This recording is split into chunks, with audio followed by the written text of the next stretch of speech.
I was paying for a cake at the grocery store when the cashier, an older man in his 60s, suddenly took my arm. His eyes held an intensity that made me uncomfortable, and he leaned in to whisper something in my ear. His words hit me like an unexpected blow, something about my son and his family that left me completely paralyzed. I couldn't believe what I had just heard.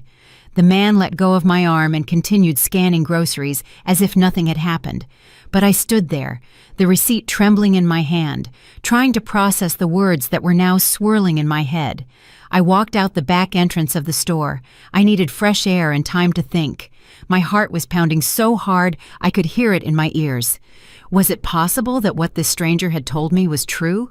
Or was it just a misunderstanding from someone who didn't really know my situation? I decided to hide behind some trash dumpsters near the parking lot. From there, I could observe without being seen.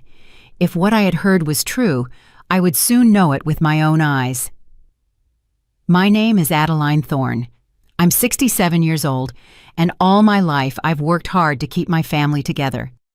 I live alone in a small apartment downtown on a pension that barely covers the basic bills. Every month, I count the dollars several times before deciding what to spend them on, always prioritizing the needs of others before my own. My only son, Owen, married Sienna 3 years ago. From the beginning, I found her to be a bit distant, but I tried to give her the benefit of the doubt, thinking it might just be shyness. Over time, however, I started to notice strange things about her behavior, though I never said anything because I didn't want to create conflict in my son's marriage. Sienna's family had always been very cordial with me, especially her father, Leonard. But there was something in their eyes that didn't sit right with me. They were always talking about how difficult their financial situation was, how they struggled to make ends meet, and without hesitation, I would try to help them when I could. From my hiding spot, I had a perfect view of the grocery store's main entrance. Owen was waiting for me in the car, but now I had a clear sight of everything. The cashier's words echoed in my mind over and over again, like an unceasing sound. Barely 2 minutes had passed when I saw something that made me doubt everything I thought I knew about my daughter-in-law's family. Leonard, Sienna's father, walked out the main entrance carrying bags that looked quite heavy. But they weren't ordinary grocery bags. They were from a high-end store I only knew by sight, a place I had never had the resources to shop at. The store's name shimmered in gold on the black bags he carried with a casual ease, as if it were a perfectly normal thing for him. My heart began to beat faster. Leonard walked to a car parked just a few feet from where I was hiding. It wasn't the old, worn-out car they always complained about when asking for help. It was a brand-new, gleaming vehicle, a light color that shone under the afternoon sun. The tires looked brand new, and the paint didn't have a single scratch. I watched him open the car's trunk and carefully place the bags inside, like someone protecting something valuable. Then he took out his phone and started talking to someone. Although I couldn't hear the conversation, his body language was relaxed, like that of a person with no urgent financial worries. At that moment, I remembered all the times Sienna had called Owen asking for help. It was always the same story. They couldn't pay the rent. They needed help with Leonard's medical expenses. They couldn't afford enough food for the week, and my son, with his kind heart, always found a way to send them something. But what I was seeing with my own eyes didn't match those stories of desperate need at all. The expensive bags, the new car, Leonard's relaxed demeanor, everything seemed to completely contradict the version they had been telling us for months. A cold sensation began to spread through my body, like when you sense that something very bad is about to happen. The cashier's words were starting to make sense, though I still resisted believing them completely. Could it be possible that my daughter-in-law's family had been lying to us this whole time? Leonard ended his call and headed back towards the grocery store entrance. He seemed to be looking for something or someone. His eyes scanned the parking lot carefully, as if to make sure no one had seen him. That cautious attitude seemed very suspicious to me. I decided to stay hidden a little longer. My gut told me there was more to discover, and after what I had seen, I couldn't simply ignore the situation. I needed to be completely sure before I talked to Owen about this. As I remained hidden, I began to remember how I had gotten to this point. That morning, I had woken up with a mix of excitement and nervousness. It had been months since I had visited Sienna's family, and I wanted to make a good impression by bringing something special to share. I went to my small kitchen and opened the jar where I kept my savings. Counting those coins had become a painful but necessary ritual. I separated the wrinkled bills and coins I had been saving for weeks, sacrificing small pleasures like a coffee at the bakery or a magazine at the newsstand. I had exactly $43. It wasn't much, but I had decided to use 20 of it to buy a decent cake at the neighborhood bakery. The rest I needed for my expenses the next week, mainly to buy my medications and some basic groceries. I showered with care and chose my best dress, the one I saved for special occasions. It was a simple but clean dress that made me feel presentable. I styled my hair, trying to hide the gray strands that were more noticeable every day, and put on the fake pearl earrings my late mother had given me so many years ago. Before leaving, I looked at my reflection in the bathroom mirror. I saw a 67-year-old woman who had worked her whole life, who had raised her son alone after being widowed, and who was now trying to keep a family together that seemed to value money more than feelings. Owen arrived to pick me up exactly on time. My son had always been punctual, a quality I admired in him. When I got in his car, I noticed he seemed a little tense, but I thought maybe it was nervousness about the family visit. During the ride, we talked about unimportant things. He told me about his office job, about some minor problems he'd had with his boss, but he avoided talking about Sienna or her family. That seemed strange to me, because he normally kept me informed about how things were going in his marriage. When we arrived at the area where Sienna's family lived, I asked him to stop at the grocery store. I wanted to buy a fresh cake to go with lunch. Owen offered to go in with me, but I told him I preferred to go alone, that I wouldn't be long. The bakery inside the grocery store had several cakes available. I chose a simple vanilla cake, nothing extravagant but presentable. It cost exactly $18, two less than I had budgeted, which made me happy because it meant I could buy a small greeting card. It was also in the checkout line that everything happened. The cashier, a man who seemed to be my age, served me normally until he saw the name on the credit card I tried to use first. The card was rejected, as I expected, because I knew I didn't have sufficient funds. Then I took out the cash. It was at that moment that the man looked at me more closely, whispered my name, Adeline Thorne, and asked me if I was Owen's mother. When I confirmed that I was, his expression changed completely. He looked worried, almost scared. What he told me after grabbing my arm was something I will never be able to forget, though at that moment I refused to believe it. His words were direct and painful.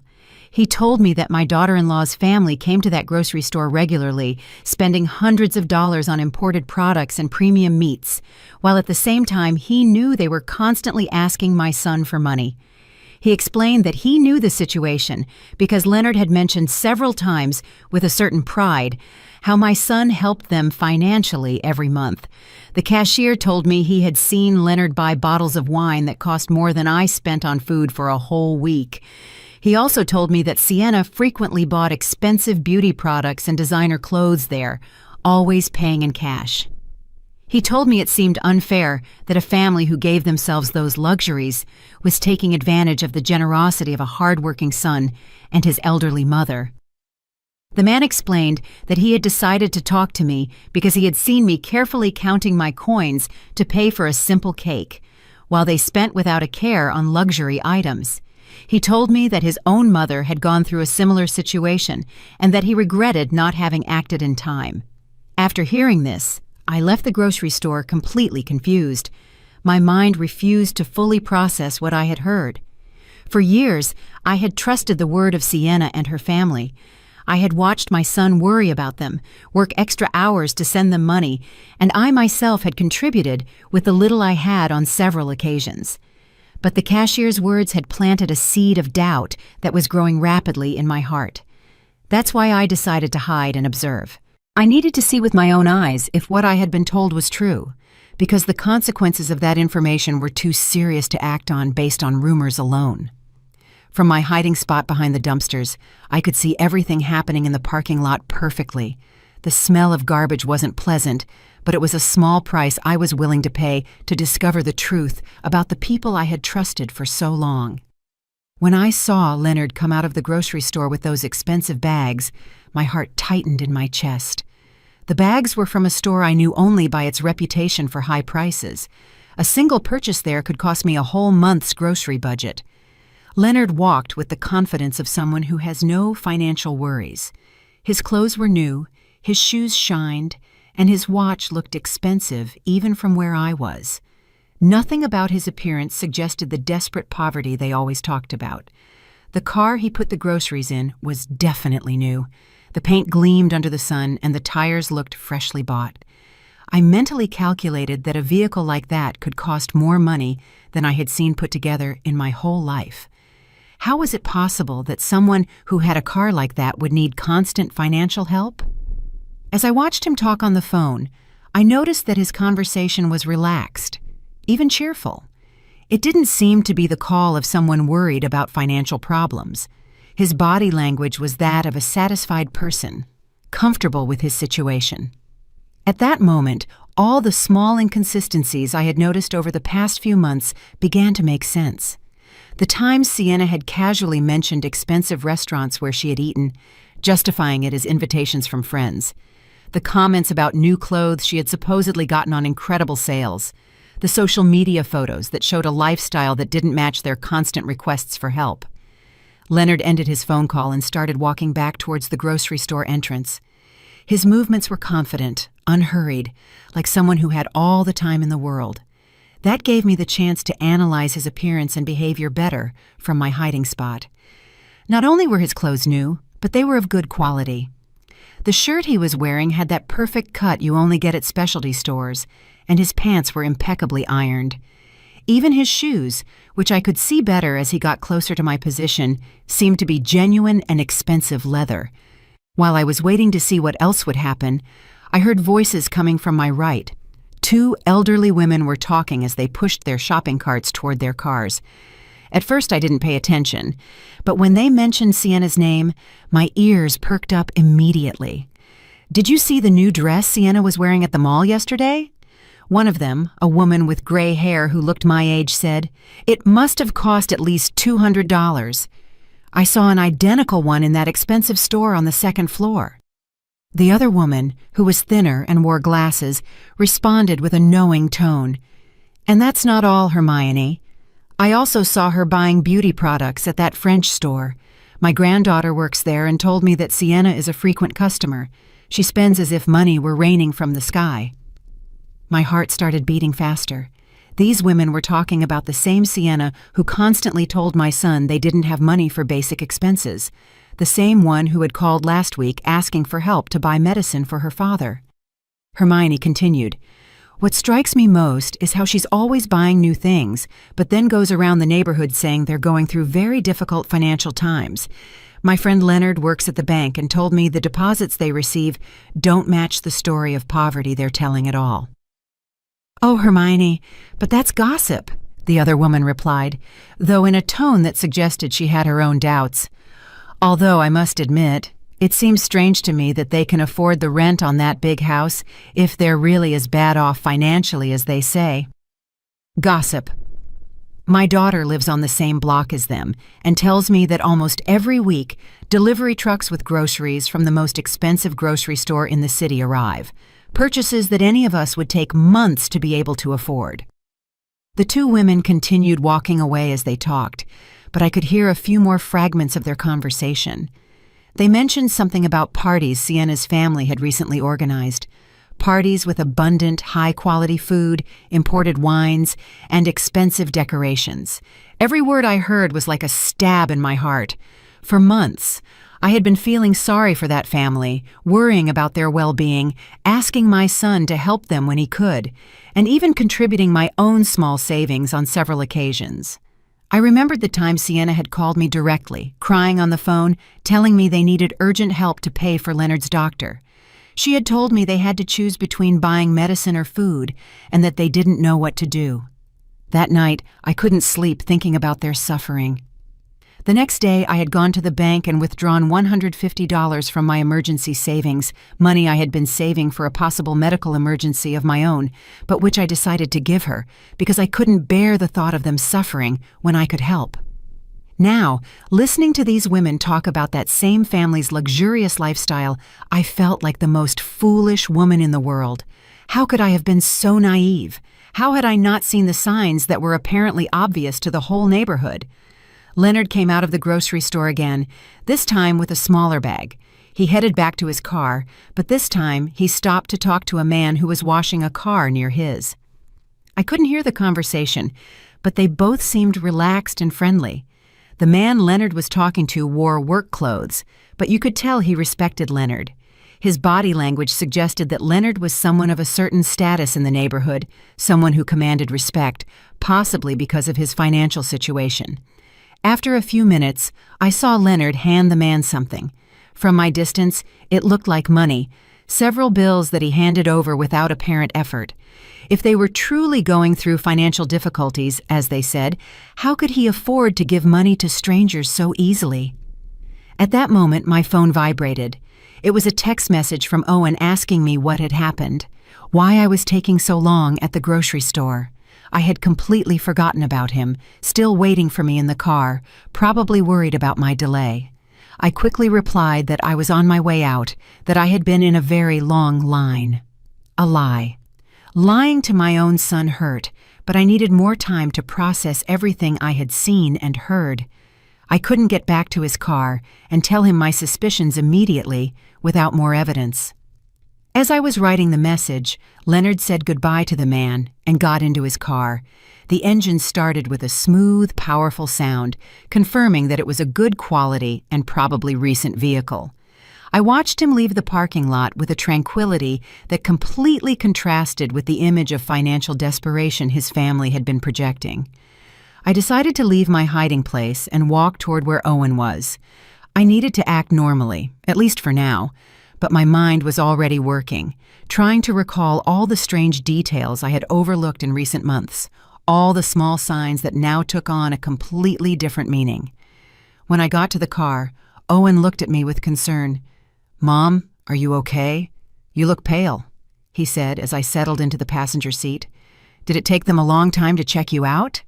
"Just the line, son," I replied, trying to keep my voice steady.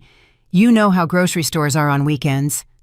But inside, my heart was beating so hard I was afraid he could hear it. Owen started the car, and we began heading to Sienna's family's house. During the ride, I tried to keep up a normal conversation, but my mind was still processing everything I had seen and heard at the grocery store. Every traffic light, every corner we passed, brought me closer to a meeting I now saw in a completely different light. "How's Leonard's job been lately?" I asked my son, trying to sound casual. "Last time I spoke to Sienna, she said things were very difficult for him." Owen sighed as he drove. "Yeah, Mom. Sienna told me her dad had to reduce his work hours because the company he works for is having problems. That's why we've been helping them a little more these past few months." That information didn't match at all the relaxed and prosperous attitude I had observed in Leonard just a few minutes earlier. A man who was truly worried about reduced work hours wouldn't be spending money at expensive stores or handing bills to strangers in a parking lot. "And how do you feel about that, son?" I asked, watching his expression in the rearview mirror. "I know you've been working a lot of extra hours lately." "Well, Mom, they're my family now," Owen replied in a tone that mixed tiredness with resignation. "Sienna is my wife, and when you get married, you also marry into the family. If they need help, it's my duty as a son-in-law to help them." His words broke my heart.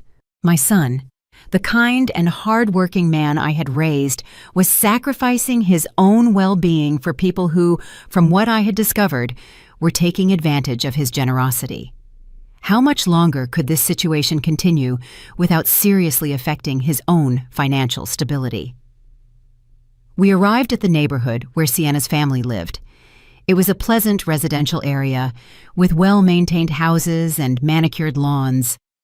It wasn't the most luxurious neighborhood in the city, but it was definitely not a place where people living in extreme financial difficulties would reside. As Owen looked for a place to park, I was able to get a better look at Sienna's family's house.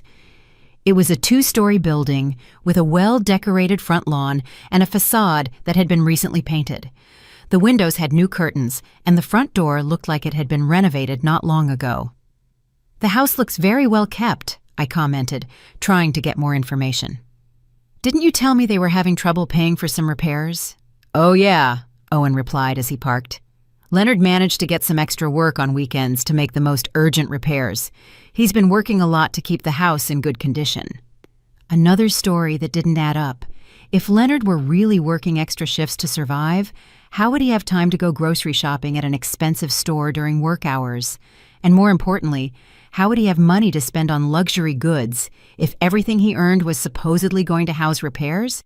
We got out of the car and walked to the front door.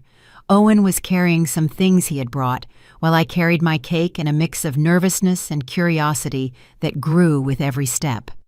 Before we could ring the doorbell, the door opened, and Sienna appeared with a radiant smile. My first impression was one of total shock. Her appearance was completely transformed from the last time I had seen her just a month ago. She was wearing a dress that was definitely not cheap. The fabric looked to be of excellent quality, the cut was perfect, and the vibrant colors gave her an elegant and sophisticated look. Her shoes were clearly new, with a shine that only freshly bought items have, and her handbag matched the outfit perfectly. But what struck me most was her hair and makeup. She had a professional cut that you only get at expensive salons, with highlights that shimmered in the sunlight. Her makeup was flawless, the kind that requires high-quality products and a lot of time to apply correctly. "Adeline, what a joy to see you!" Sienna exclaimed, coming in for a hug. As she embraced me, I could smell her perfume, a costly fragrance I recognized, because I had once seen its price at a store and it seemed equivalent to my 2-week food budget. "Hello, Sienna," I managed to say, trying to hide my surprise. "You look great. That dress is beautiful." "This old dress?" she replied with a laugh that seemed a little forced. "I bought it on a clearance sale months ago. You know how it is. When you find good deals, you have to take advantage of them." That explanation sounded exactly like the one the woman at the grocery store had mentioned. There was always a justification for every expensive item. Incredible deals, gifts from friends, second-hand purchases that looked new. How many extraordinary coincidences could one family have?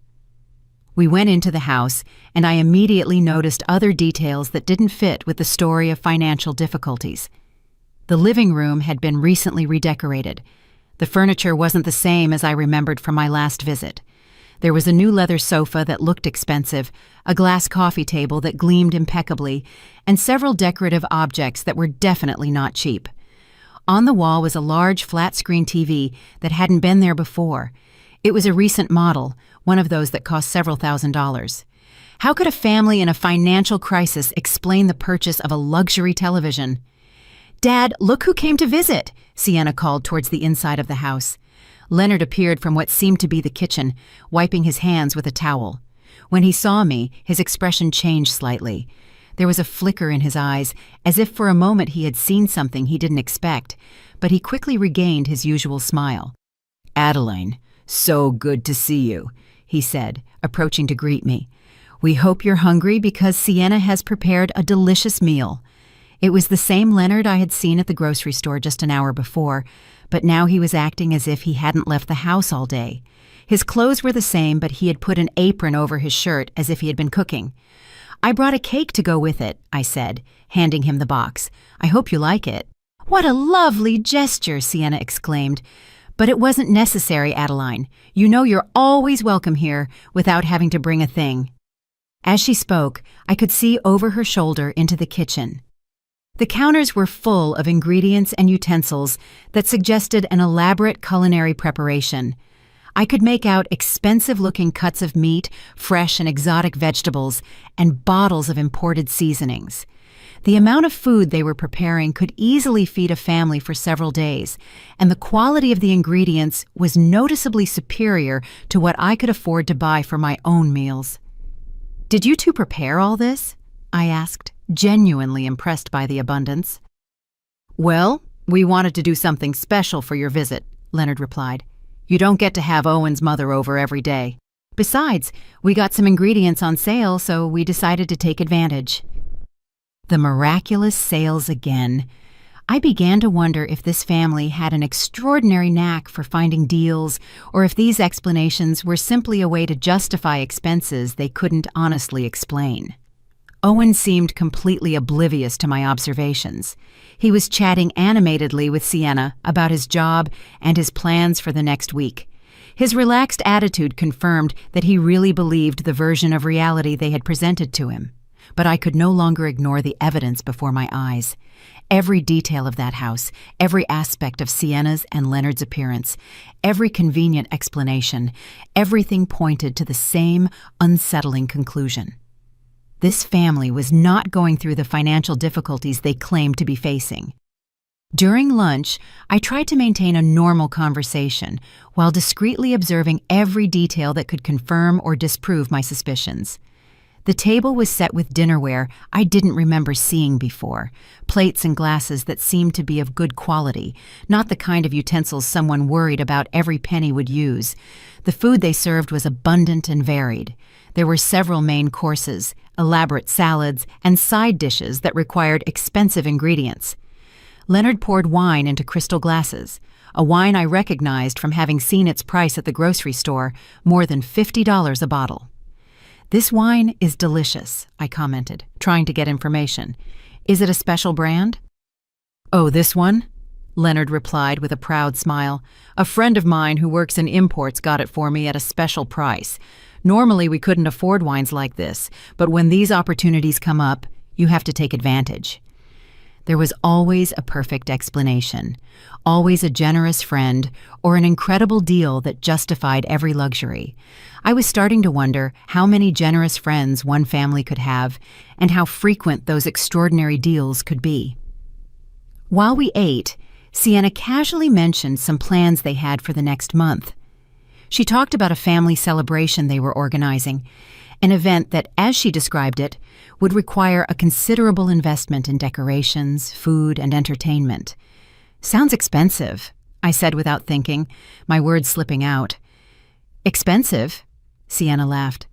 "Well, we've been saving for this for months. Besides, Leonard got an extra job that will help us cover the expenses." I immediately remembered what I had seen at the grocery store just a few hours earlier. Leonard spending money as if he had no worries, buying luxury products, driving a new car. What was the truth about his work situation? "What kind of extra job did you get, Leonard?" I asked directly. For a moment, I saw an expression of discomfort cross his face, as if my question had caught him off guard, but he quickly regained his composure. "Weekend consulting," he replied vaguely. "Nothing too exciting, but it helps supplement the family income." His answer was so general it could mean anything or nothing at all. A man who was truly doing weekend consulting would probably talk with more specificity about his work, especially when the question came from his son-in-law's mother. During the conversation, I noticed that Sienna's phone was constantly vibrating. Every time she looked at the screen, she smiled in a way that seemed significant to me. At one point, when she thought no one was watching her, she replied to a message, typing quickly with a look of satisfaction on her face. "Everything okay with the phone?" I asked with apparent curiosity. "Oh, just some friends organizing a get-together for next week," she replied, quickly putting her phone away. You know how women are, always planning something. But there was something about her expression that didn't convince me. The way she had smiled while reading the messages suggested that the content was more meaningful than simple social plans. After lunch, Leonard offered to show me some of the improvements they had made to the house. We walked through different rooms, and in each one I noticed new or renovated elements. The floors had been recently polished, some walls had fresh paint, and several pieces of furniture had been replaced or rearranged. In the master bedroom, I saw something that particularly caught my attention. On top of the dresser were several shopping bags from expensive stores, some still unopened. The price tags I managed to glimpse showed numbers that seemed exorbitant for a family that was supposedly struggling financially. "Sienna went shopping recently?" I asked, gesturing discreetly toward the bags. "Ah, that." Leonard replied with a nervous laugh. She found some incredible clearance sales this week. Sometimes it's better to buy things when they're on sale, even if you don't need them immediately. That logic seemed completely contradictory to me. A family that was truly in financial difficulty would not have the luxury of buying things they didn't need immediately, no matter how good the deals were. As we returned to the living room, my phone rang. It was a text message from a number I didn't recognize. When I opened it, I saw that it was from the grocery store cashier. He had gotten my number somehow and had sent me a photo. The image showed a grocery receipt from just 2 days earlier. The total was over $400, and the list included premium products, imported meats, fresh seafood, expensive wines, specialty cheeses, and several gourmet items. The name on the receipt was clearly Leonard Williams. Along with the photo was a message. "Mrs. Thorne, I'm sorry to bother you, but I thought you should see this. This receipt is from 2 days ago. Your family needs to know the truth." My heart started beating faster. The evidence was there, in black and white, a $400 purchase of luxury goods made just 2 days before our visit by the same man who was supposedly struggling to pay for basic expenses. I quickly put my phone away before anyone noticed my expression of shock, but my mind was already working, connecting all the dots I had been observing over the past few hours. We returned to where Owen and Sienna were, who were still chatting animatedly. My son seemed relaxed and happy, enjoying what he thought was quality time with his in-laws. He had no idea of the theatrical performance he was witnessing. "Are you feeling okay, Mom?" Owen asked me, probably noticing that my expression had changed. "You look a little pale." "Just a little tired," I lied. "I'm not used to such long outings anymore." Sienna immediately offered to make me some tea or get me something to make me feel better. Her apparent concern would have been touching if I hadn't been starting to understand the true nature of her character. For the next hour, I continued to observe and listen, mentally collecting evidence of every inconsistency, every inexplicable luxury, every convenient justification. The list grew constantly. Sienna's new clothes, Leonard's car, the well-maintained house, the abundant food, the expensive wine, the shopping bags, the receipt I had received. But what hurt me the most was the realization that this situation had probably been going on for months, maybe years. How much money had my son sent to this family? How many sacrifices had he made? And how many had I made to help people who didn't actually need help? When we finally said goodbye and left the house, my mind was completely made up. I couldn't let this farce continue. My son deserved to know the truth, however painful it was, and I had a responsibility to protect him from further manipulation. During the drive back home, Owen commented on how nice the visit had been and how well Sienna's family looked. His words were like daggers in my heart, because I knew I would soon have to shatter that happy image with a much darker and more disappointing reality. "Yes, they look very well," I replied carefully, choosing my words precisely. Maybe too well for a family that's going through such severe difficulties. The drive back home was one of the most difficult of my life. Every mile we drove took me physically away from the house where I had discovered the truth, but brought me emotionally closer to a decision that would change everything for my family. My mind was a whirlwind of contradictory thoughts, doubts, and a growing sense of indignation that I struggled to keep under control. Owen was driving calmly, occasionally whistling a tune that showed his good mood. For him, we had spent a pleasant afternoon with his in-laws, sharing a delicious meal and strengthening family ties. He had no idea that his mother had been collecting evidence of what seemed to be an elaborate and prolonged scam. "Mom," he said as we waited at a traffic light, "I'm so glad to see you get along so well with Sienna's family.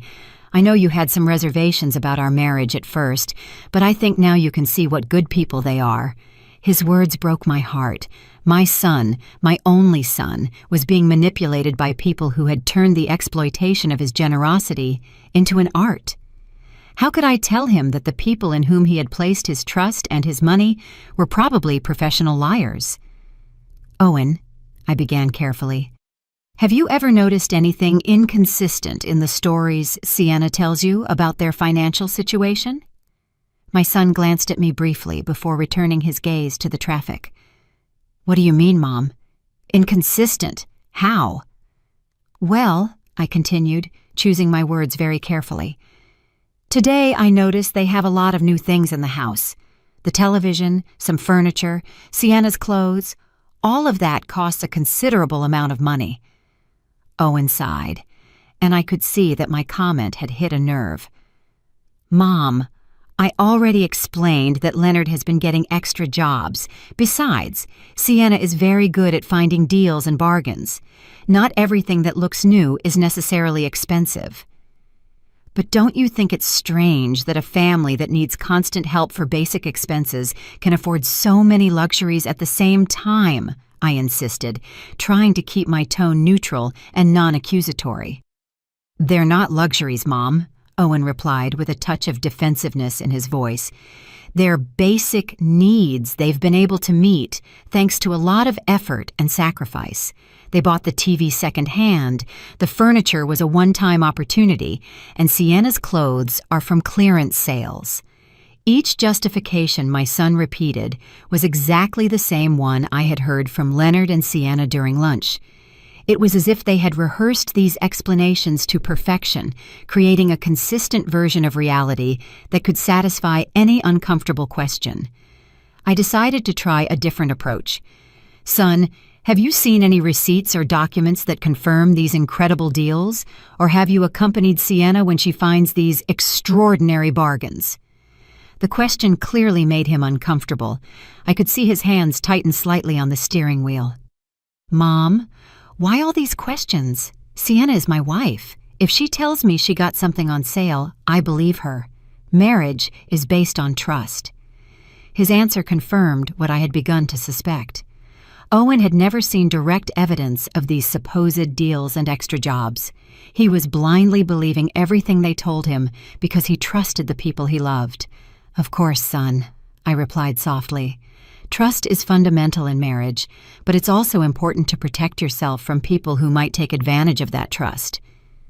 Are you insinuating that Sienna and her family are deceiving me? Owen asked, now clearly annoyed. Mom, that's a very serious accusation. I'm not accusing anyone, I said quickly, realizing I had pushed too hard. I'm just expressing some concerns I have as a mother who loves you and wants to see you happy and prosperous. The rest of the trip passed in tense silence. Owen was clearly processing my conversation, but I could see from his expression that my words had created more resistance than reflection. It was evident that any criticism toward Sienna and her family would be received as a personal attack. When we arrived at my apartment, Owen helped me out of the car, but his goodbye hug was colder than usual. Mom, he said before leaving, I hope you can give Sienna's family a chance. They're good people who are doing the best they can in difficult circumstances. I'll keep that in mind, son, I replied, knowing he would interpret my response as a promise to be more understanding, when in reality, it was the opposite. That night, alone in my small apartment, I sat in my favorite armchair with a cup of tea and tried to organize all the thoughts that had been bombarding my mind for the past few hours. I had abundant circumstantial evidence, testimonies from neighbors, personal observations, and even a photo of the $400 grocery receipt. But I also had a son who was completely convinced that his wife and her family were victims of difficult circumstances who deserved his help and compassion. Any direct attempt to confront this belief had resulted in resistance and defensiveness. I took out my phone and looked at the photo of the receipt the grocery store cashier had sent me again. The numbers were indisputable. Over $400 in luxury goods purchased just 2 days before our visit. That amount represented more than I spent on food for an entire month. As I looked at that evidence, I remembered all the times Owen had come home stressed after working extra hours to send money to Sienna's family. I remembered the occasions when I myself had contributed with my few savings, feeling sorry for their supposed desperate situation. The indignation I had been holding back all day finally began to emerge with force.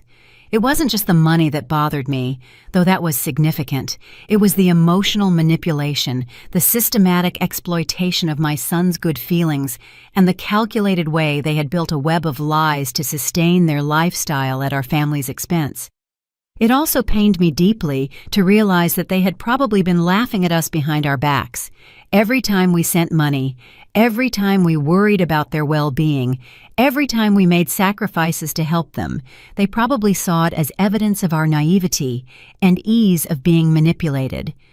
But what tortured me most was the question of what to do with this information. I had the evidence, I had the observations, I had the documented inconsistencies, but I also had a son who would refuse to believe anything negative about his wife without absolutely irrefutable proof. If I acted too quickly or too confrontational, I ran the risk of alienating Owen and pushing him more towards Sienna.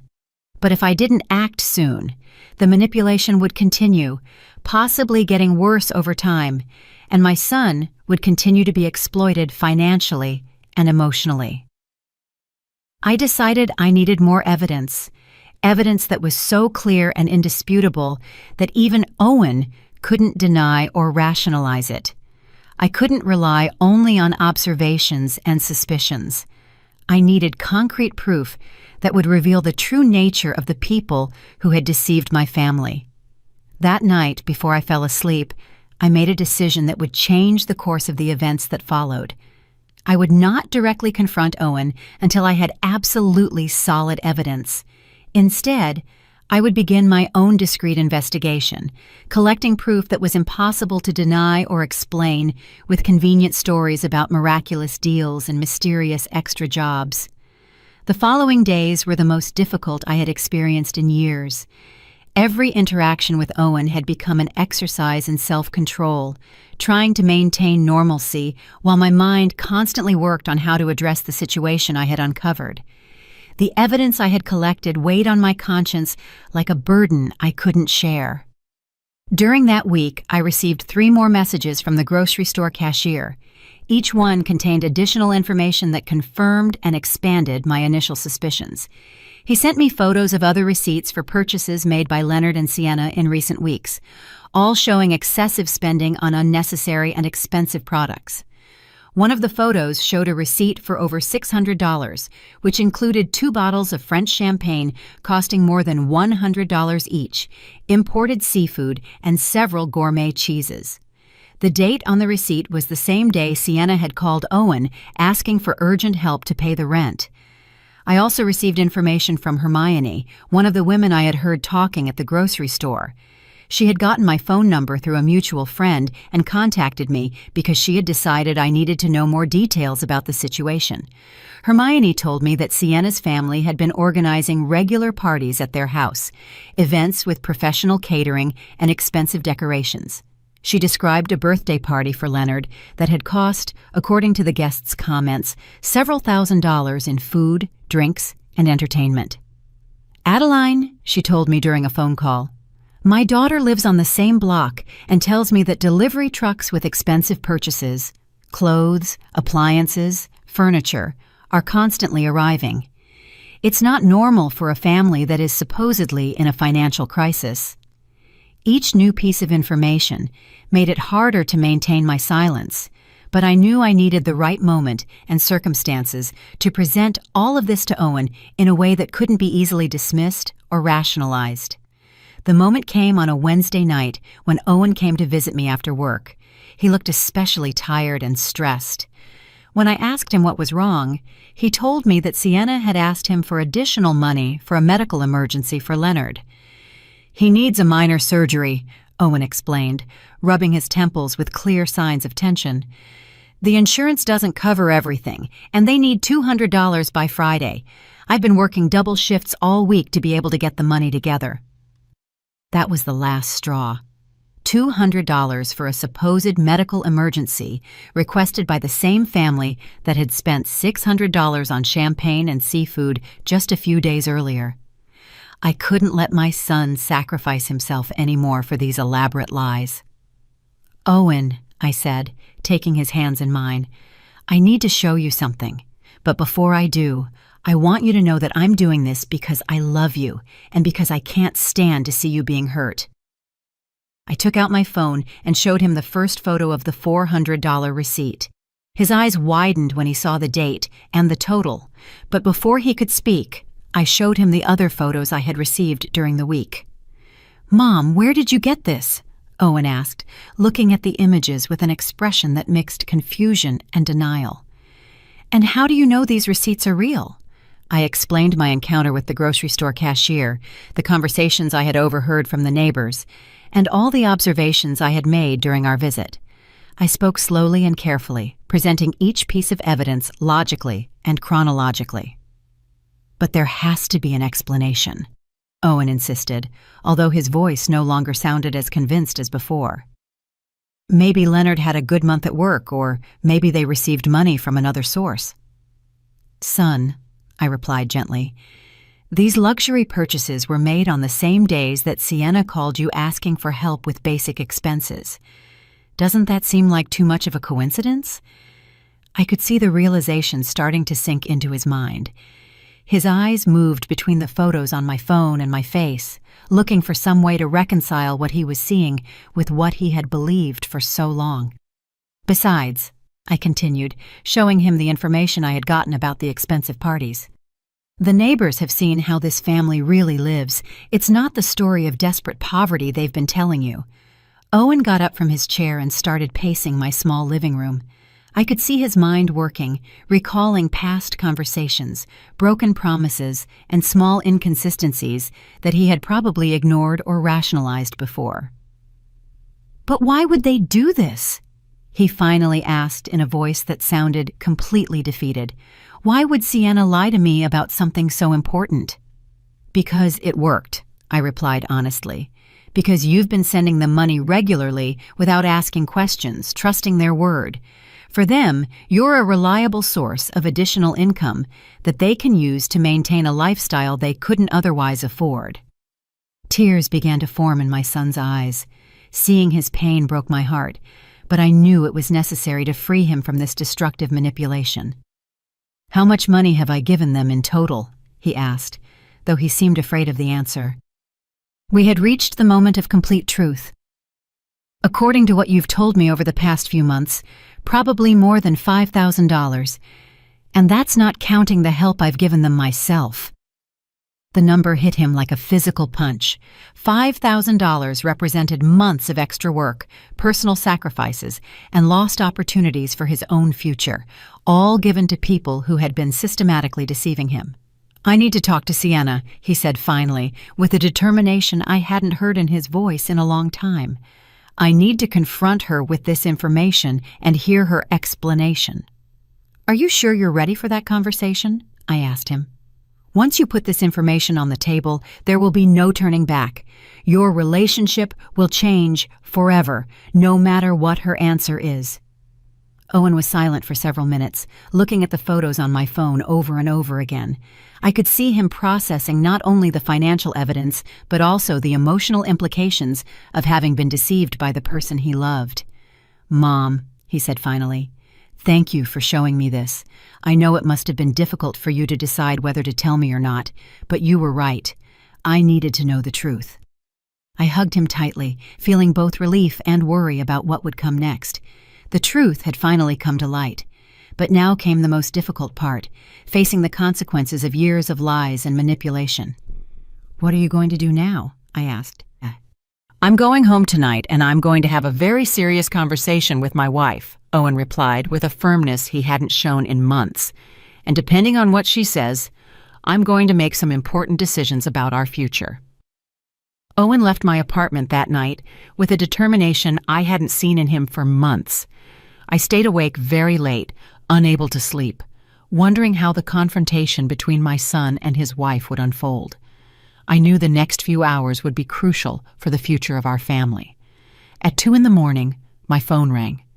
It was Owen, and his voice sounded completely different when I answered.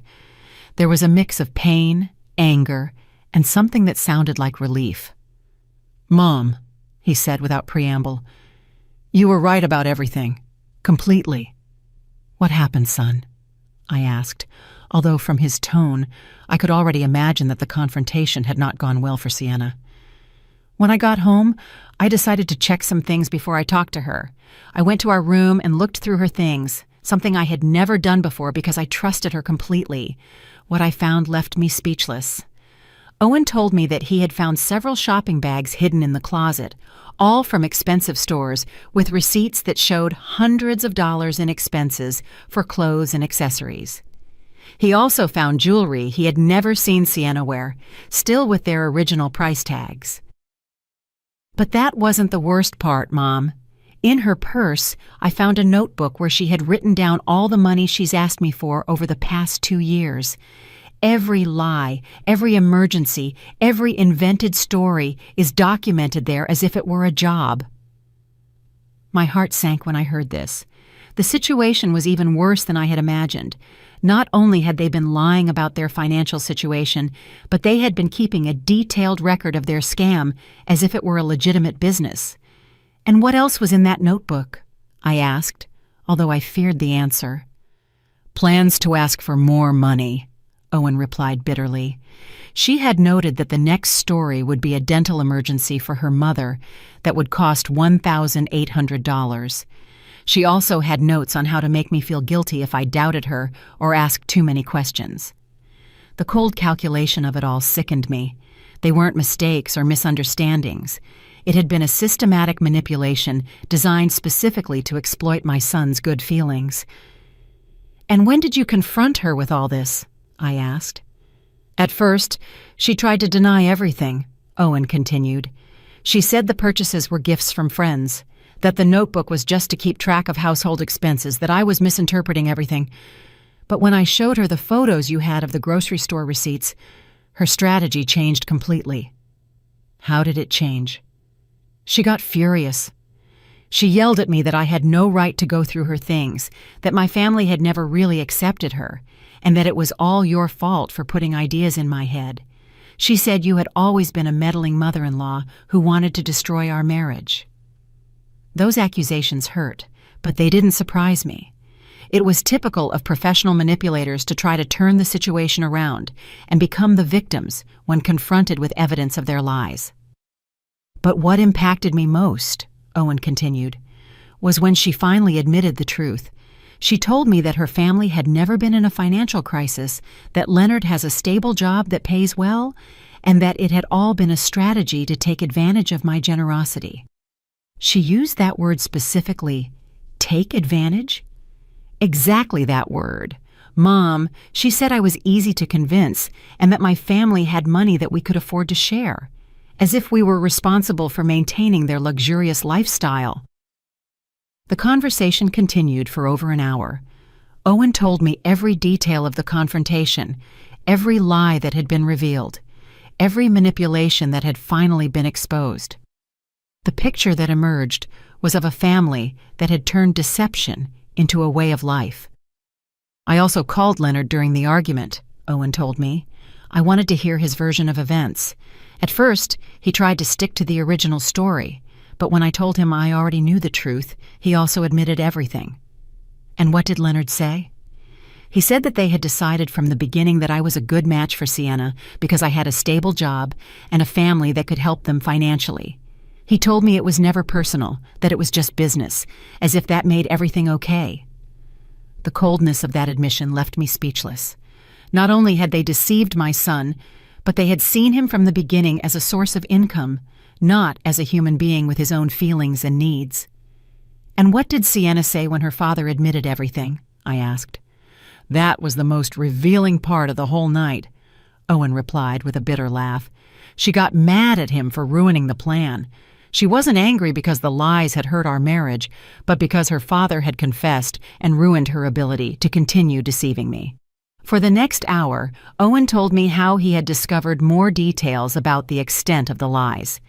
The supposed medical emergencies had never existed.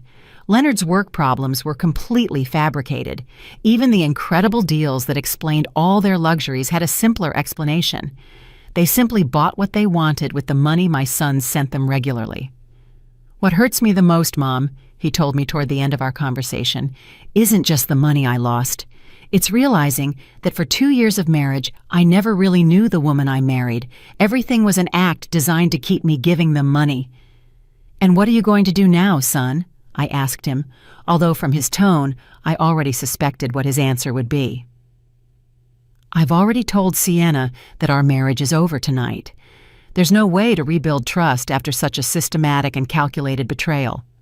Tomorrow, I'm going to start the divorce proceedings." Although I knew it was the right decision, my heart ached for my son. No one deserves to discover that the person they love has been so elaborately deceiving them for so long. I also made it very clear that they won't get another cent from our family, Owen continued. "And I told her that if they try to contact you asking for help, you should tell them exactly what I think of their methods." "Of course, son," I assured him. "That family will never again receive help from us." "Mom," Owen said before hanging up, "thank you for having the courage to show me the truth. I know it must have been difficult for you to decide whether to tell me or not, especially knowing it would probably destroy my marriage. But you saved me from years more of being used and manipulated." After hanging up the phone, I sat in the darkness of my apartment, processing everything that had happened. The truth had finally come to light, but it had come at a very high cost for my son. His marriage had ended, his trust had been betrayed, and he would have to rebuild his life from scratch. But I also knew that in the long run, the truth would have freed him from a situation that would only have gotten worse over time. Sienna and her family would never have stopped asking for money.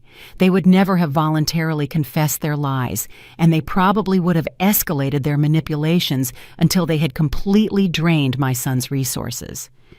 The months that followed that revealing night were a process of healing and rebuilding for our entire family. Owen temporarily moved into a small apartment near his job while he processed the divorce and reorganized his life. I accompanied him every step of the way, offering him the emotional support he needed to overcome the betrayal he had experienced. The divorce process revealed even more details about the magnitude of the deception. Owen's lawyers discovered that Sienna had been hiding significant assets throughout their marriage. She had a secret bank account where she deposited some of the money she received from my son and had been buying valuable items that she then hid to maintain the appearance of financial need. "Mom," Owen told me during one of our weekly meals, "the lawyer calculated that over our 2 years of marriage, I sent them more than $15,000. $15,000 that I could have used to buy a house, to invest in my future, or to help you when you needed it." The number deeply impacted me. It represented years of my son's honest work, sacrificed for people who had seen him only as a source of easy income. But what made me most proud was seeing how Owen had matured through this painful experience. During the legal process, Sienna and her family tried to contact me on several occasions. Leonard called me trying to convince me to intercede with Owen, promising that they would return all the money and never ask for help again. His pleas sounded desperate, but I had already learned to recognize their manipulations. "Leonard," I told him during the last call I accepted, "you had 2 years to be honest with my son. You chose lies, manipulation, and deceit. Now you have to live with the consequences of those decisions." Sienna also attempted a final effort at manipulation by showing up at my apartment one afternoon unannounced. She was dressed in simple clothes and no makeup, trying to project an image of vulnerability and repentance. But I already knew her techniques too well. "Adeline," she said with tears that seemed rehearsed, "I know we made mistakes, but I really loved Owen. This all got out of control, but we never wanted to hurt him." "Sienna," I replied with a calm that surprised me. "Real love doesn't include systematic lies and calculated manipulation. What you did wasn't love. It was exploitation, disguised as love." She continued to try various approaches. First, the repentant victim, then the desperate wife. After that, the daughter-in-law who just wanted to mend the family relationship. But every strategy she tried only confirmed what I already knew about her true nature. "The money you took from my son isn't just money," I explained to her. "It represented his trust, his future, and his ability to believe in the people he loves. That can't be returned with apologies or promises. Finally, after more than an hour of failed manipulation attempts, Sienna showed her true colors. Her expression changed completely, and she told me coldly, "I always knew you were the problem in this marriage. Owen would have been happy if you hadn't meddled." "Maybe," I replied calmly. "But he would have been happy while being deceived and exploited. I prefer him to be temporarily unhappy but free than happy but used." After that confrontation, I never heard from Sienna or her family again. According to Hermione, they moved out of the neighborhood a few weeks later, probably to avoid the embarrassment of everyone knowing the truth about their methods. Owen's recovery process was gradual but constant. At first, he was angry with himself for having been so trusting. But with time and perspective, he began to understand that his generosity and trust were not weaknesses, but valuable qualities that had been exploited by unscrupulous people. "Mom," he told me during a dinner near his new apartment, "I've been thinking about everything that happened, and I realize I learned something important. Generosity must be accompanied by wisdom, and trust must be earned and maintained, not given blindly." With the money he no longer had to send to Sienna's family, Owen was able to start rebuilding his finances. He opened a savings account, began investing in his professional future, and for the first time in years, he could enjoy small luxuries without feeling guilty. He also helped me improve my own situation. He insisted on giving me money to buy some new appliances I needed, and began visiting me more frequently, bringing good quality food that we could share without worrying about the cost. "It's ironic," he reflected one day as we shared a meal he had bought. "All this time I was worried about helping a family that didn't need help, while you, who really could have used more support, never asked for anything." That observation deeply moved me.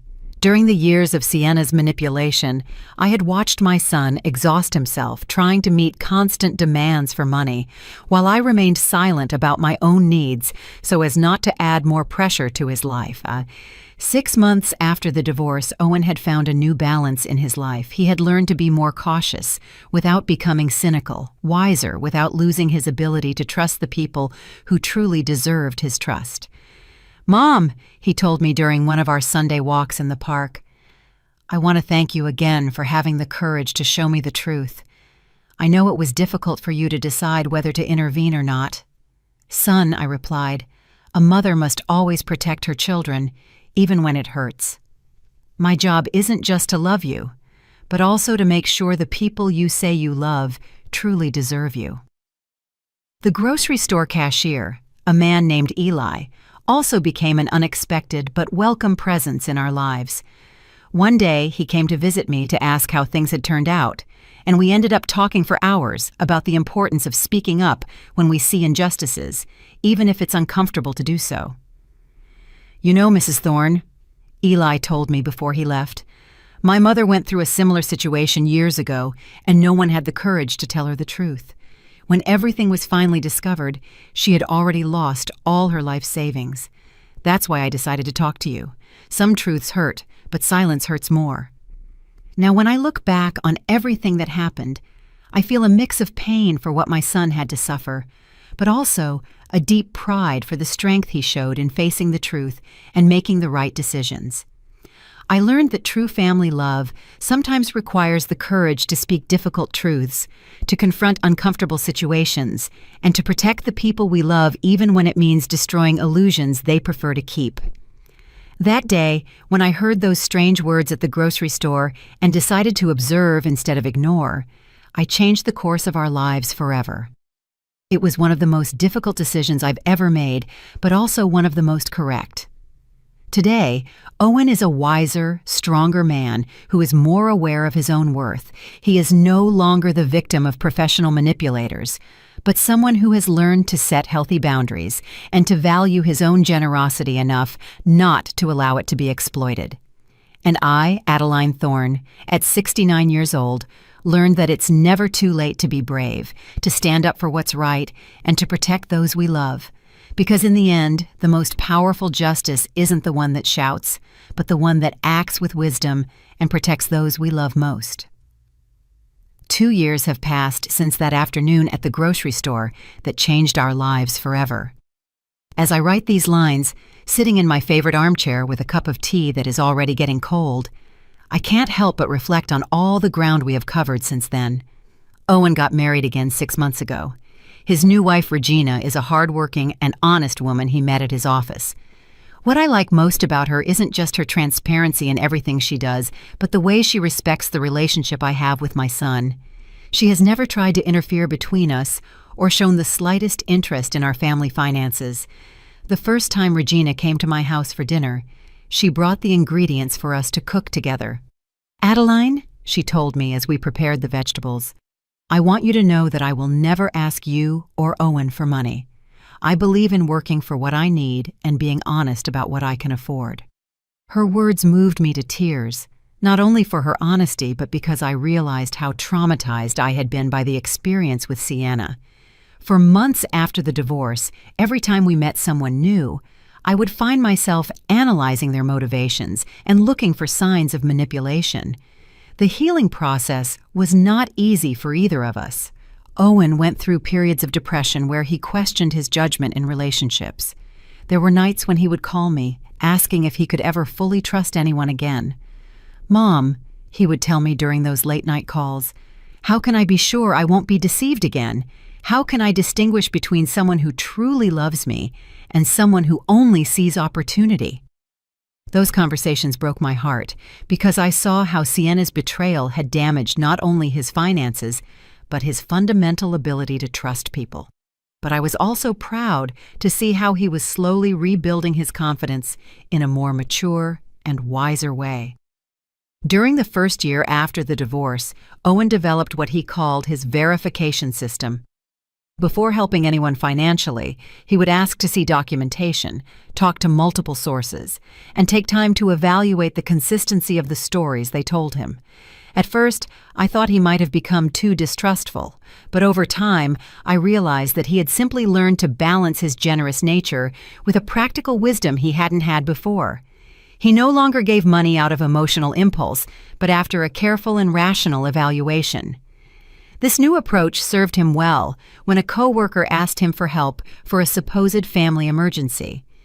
Instead of sending money immediately, Owen asked to see medical documents and spoke directly to the hospital mentioned. It turned out that the story was false and his coworker was trying to get money for gambling.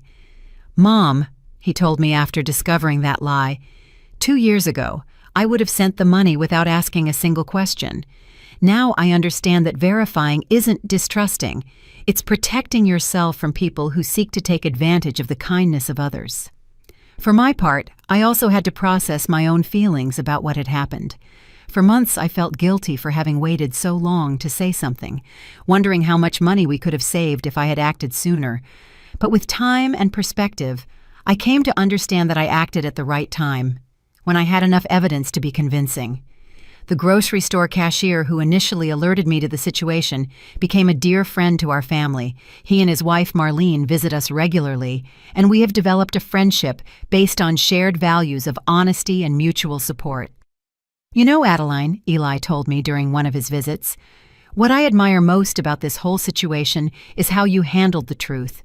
Many people would have made a scene, yelled, or sought revenge, but you simply presented the facts and let the truth do its job."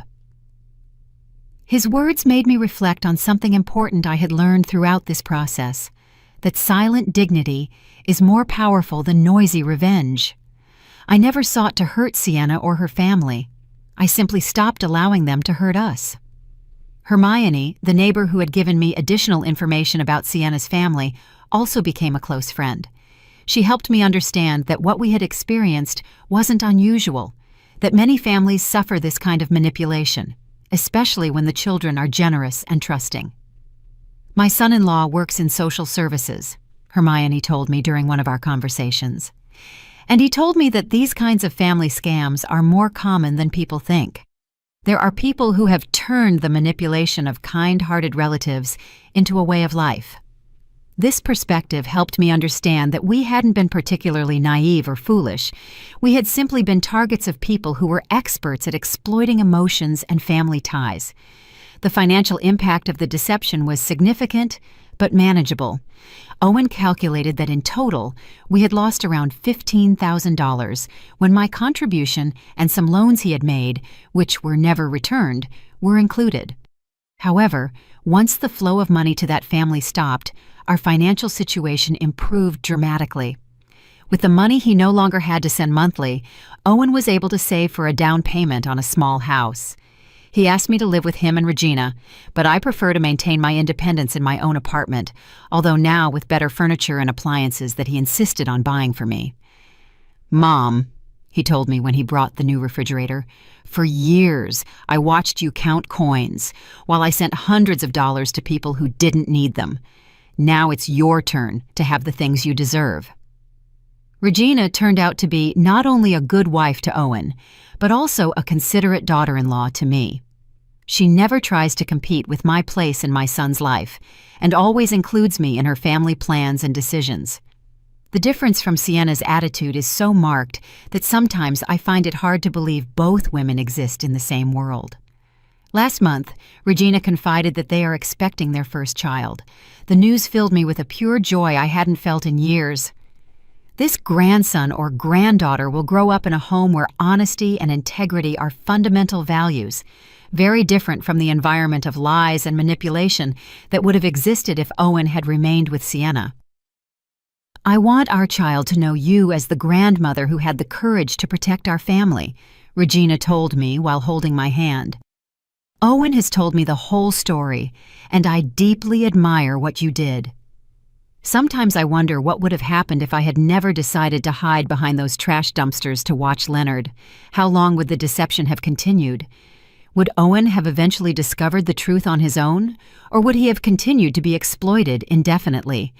I'll probably never know the answer to those questions, but what I do know is that the courage to face uncomfortable truths is one of the most important responsibilities we have toward the people we love.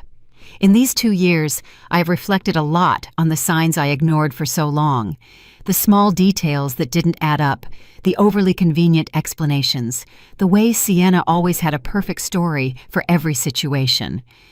Now I understand that my maternal instinct had been trying to alert me for months, but I had silenced those doubts because I didn't want to create conflict. I have learned that maintaining family peace should not come at the cost of allowing the family to be exploited. Sometimes the greatest act of love is to create the necessary conflict to protect the people who matter most. Today, at 69 years old, I feel wiser and stronger than I have in decades. Not only because I helped save my son from a destructive situation, but because I proved that it is never too late to be brave, to stand up for what is right, and to protect those we love. The experience taught me that true strength isn't in avoiding problems, but in facing them with dignity when necessary, and that sometimes the most difficult decisions are also the most correct ones, even if their full impact can only be appreciated with the passage of time. As I finish writing these reflections, I can hear Owen and Regina laughing in the kitchen, preparing the Sunday dinner we will share in a few minutes. It is the sound of a genuine family built on solid foundations of honesty and mutual respect. That sound is worth more than all the dollars we lost during the years of deception, because in the end, the most valuable thing we have isn't the money we can give, but the authentic relationships we can build and protect. And no one can ever take that away from us.